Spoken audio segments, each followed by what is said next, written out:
గణేష్ నిమజ్జనం జయప్రదం చేయాలని భోగి గణపతి పీఠం వ్యవస్థాపక ఉపాసకులు నగర గణేశోత్సవ సమితి జిల్లా గౌరవ అధ్యక్షులు దూసర్లపూడి రమణరాజు పిలుపునిచ్చారు. బుధవారం ఉదయం గణపతి పీఠంలో నవరాత్రి దీక్షా పరులతో ప్రత్యేక పూజలు చేశారు. ఊర్ధ్వ గణపతి స్వామితో నగర సంకీర్తన ఘనంగా నిర్వహించారు. భక్తులు గణపతి స్వాముల పాదాలు కడిగి మంగళహారతులు అందించారు. పండ్ల రసాలతో స్వామిని సహస్రనామంతో పారాయణం చేసి భక్తులకు అల్పాహారం అందించారు. రమణరాజు మాట్లాడుతూ నగర గణేశ ఉత్సవ సమితి జిల్లా కమిటీ ఆధ్వర్యాన పిఠాపురం, తుని, సామలకోట, జగ్గంపేట, ప్రత్తిపాడు, గొల్లప్రోలు, చేబ్రోలు, అన్నవరం, మున్నగు ప్రధాన పంపారేవు ప్రాంతాల్లో గణేష్ విగ్రహాల నిమజ్జన నిర్వహణ ఏర్పాట్లు చురుగ్గా జరుగుతున్నాయన్నారు. కాకినాడ రూరల్లో సూర్యారావుపేట బీచ్ తీరంలో, కాకినాడ నగరంలో జగన్నాథపురం, వినాయక్ సాగర్ వద్ద విగ్రహాల నిమజ్జనం జరుగుతుందన్నారు. మాలకొండయ్య అధ్యక్షతన దువ్వూరు సుబ్రహ్మణ్యం పర్యవేక్షణలో పదాధికారులు జిల్లా వ్యాప్తంగా అధికారులతో సమావేశం నిర్వహించిన విషయాన్ని వివరించారు.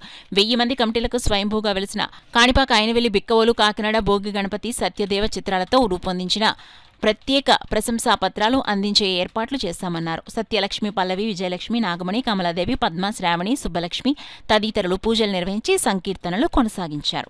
జగ్గంపేట, ప్రతిపాడు, రూరల్, సిటీ అన్ని ఏరియాల్లోనూ అన్ని గ్రామాల్లోనూ కూడా పదాధికారులను ఏర్పాటు చేయడం ద్వారా ఈ కార్యాచరణ కార్యక్రమాలు జరుగుతూ ఉన్నాయి. సమితి జిల్లా అధ్యక్షులుగా మాలకొండ గారు, అదేవిధంగా గౌరవ సలహాదారుగా దువ్వూరు సుబ్రహ్మణ్యం గారు, రూరల్ కోఆర్డినేటర్గా రంబాల వెంకటేశ్వరరావు గారు, అదేవిధంగా ఈ యొక్క ప్రాంతాలలో ఆ యొక్క రేవులు ఉన్నటువంటి ప్రాంతాలలో ప్రత్యేకించి తుని దగ్గర ఉన్నటువంటి, అన్నవరం దగ్గర ఉన్నటువంటి ఆ పంపారు ప్రాంతాల్లో కూడా ప్రత్యేకంగా అధికారులందరూ కూడా ఎంఆర్ఓలు, కమిషనర్లు, జాయింట్ కలెక్టర్ గారు యొక్క ఆదేశాలతోటి అక్కడ క్రేన్లు, భారీ ఫ్లడ్ లైట్లు, గజయితగాళ్లు, టెంట్లు ఇవన్నీ కూడా ఏర్పాటు చేసి ఎక్కడ కూడా ఎటువంటి అపశృతులు లేకుండా గణేశ నిమజ్జనోత్సవానికి ఏర్పాట్లు జరుగుతూ ఉన్నాయి. ఉత్సవ నిర్వాహకులు అందరూ కూడా క్రమశిక్షణతో ఈ విగ్రహాలను నిమజ్జనం చేసుకోవాలి.